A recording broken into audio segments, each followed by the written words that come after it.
ফ্যাসিবাদীরা আমাদেরকে উন্নয়নের গল্প শোনাতো, বলতো বাংলাদেশ এখন সিঙ্গাপুর, বাংলাদেশ এখন কানাডা। হ্যাঁ, বাংলাদেশ কানাডা হয়েছে তাদের জন্য, কারণ তারা পালিয়ে গিয়ে কানাডায় বেগম পাড়া তৈরি করেছে।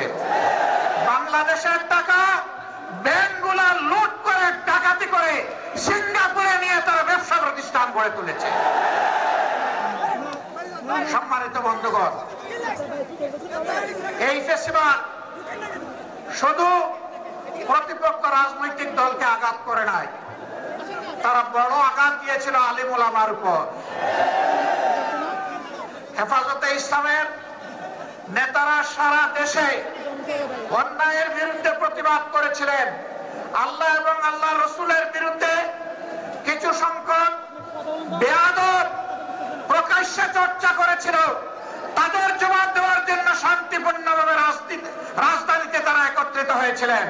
13 সালের 5 মে সেখানে বর্বর হামলা চালিয়ে রাতের অন্ধকারে অসংখ্য মানুষকে খুন করা হয়েছিল। এতগুলো আলেম ওলামা, হুফাজে কেরাম, আইতাম, তাদেরকে হত্যা করার পর, খুন করার পর প্রখ্যাত প্রধানমন্ত্রী বলেছিলেন কেউ মারা যায়নি, ওখানে লাল রঙের যে তরল পদার্থ দেখেছেন এটা মোল্লা মৌলবীরা কিছু রং ছিটিয়ে রেখেছিল। লজ্জা!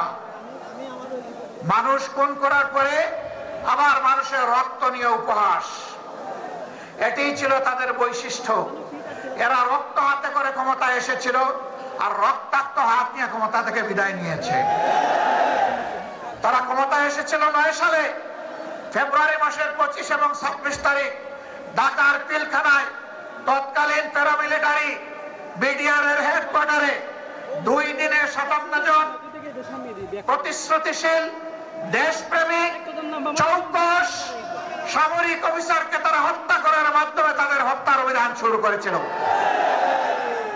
আর 24-এর গণবিপ্লবে ছাত্র, তরুণ, যুবক, কৃষক, শ্রমিক, মা বোনদের বুকে, ভাইদের বুকে, সন্তানদের বুকে গুলি চালিয়ে কাড়ি কাড়ি লাশ ফেলে দিয়ে যখন সামাল দিতে পারে নাই, তখন যারা বলেছিল অমুকের কন্যা দেশ ছেড়ে পালায় না, তারাই তখন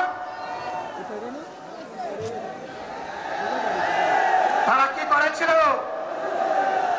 জমিন দিয়ে হাঁটার, গাড়ি চালিয়ে যাওয়ার সাহস তারা হারিয়ে ফেলেছিল। আমাদের দুঃখ লাগে, আমাদের গর্বিত সেনাবাহিনীকেও এই খুনের কাজে তারা ব্যবহার করার চেষ্টা করেছে। দেশের মানুষের জান, মাল, ইজ্জত, আবরুর পাহারাদার পুলিশের কর্মকর্তা এবং সদস্য বৃন্দকে এই উপকর্মে তারা ব্যবহার করার চেষ্টা করেছে। বিজিবিকে তারা এই উপকর্মে কাজে লাগানোর চেষ্টা করেছে। রাষ্ট্রের একটা প্রতিষ্ঠানকেও তারা ঠিক মতো দাঁড়াতে দেয়নি। বিচার বিভাগ ধ্বংস করেছে,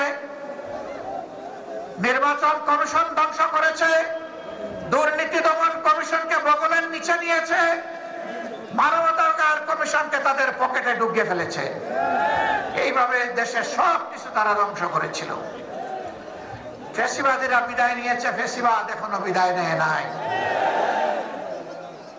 আমরা পরিষ্কার বলতে চাই, ফ্যাসিবাদ কালো না লাল, কোন ফ্যাসিবাদকে আর বাংলার জমিনে বরদাস্ত করা হবে না ইনশাআল্লাহ। কেউ যদি ফ্যাসিবাদের ভাষায় আবার কথা বলেন, কেউ যদি আবার ফ্যাসিবাদীদের মতো আচরণ করেন, তারা কোন পথ খুঁজে পাবেন আমরা জানি না, কিন্তু আমরা তাদেরকে পরিষ্কার ভাবে বলে দিতে চাই, বাংলার জমিনে এই দেশের আপামর ছাত্র, তরুণ, মেহনতি জনতার ফ্যাসিবাদকে বরদাস্ত করবে না। আমরা অতীতে রুখে দিয়েছিলাম আল্লাহর পর ভরসা করে, ভবিষ্যতেও কেউ মাথা তুললে তাও রুখে দেওয়া হবে ইনশাআল্লাহ, কাউকে ছাড় দেওয়া হবে না। সম্মানিত বন্ধুগণ, আজান হয়ে যাচ্ছে, আমরা কথা বলবো না। আমরা কোন বিশেষ দলের বিজয় চাচ্ছি না, আর দলেরও বিজয় চাচ্ছি না। আমরা বাংলাদেশের 18 কোটি মানুষের আকাঙ্ক্ষার বিজয় চাই, আর সেই আকাঙ্ক্ষার বিজয় হবে কোরআনী আইনের মাধ্যমে ইনশাআল্লাহ। এর বাইরে গিয়ে এটা প্রমাণিত হয়ে গেছে কোনো কিছু দিয়ে এর বাংলাদেশকে এগিয়ে নেওয়া সম্ভব নয়, সুশাসন প্রতিষ্ঠা করা সম্ভব নয়।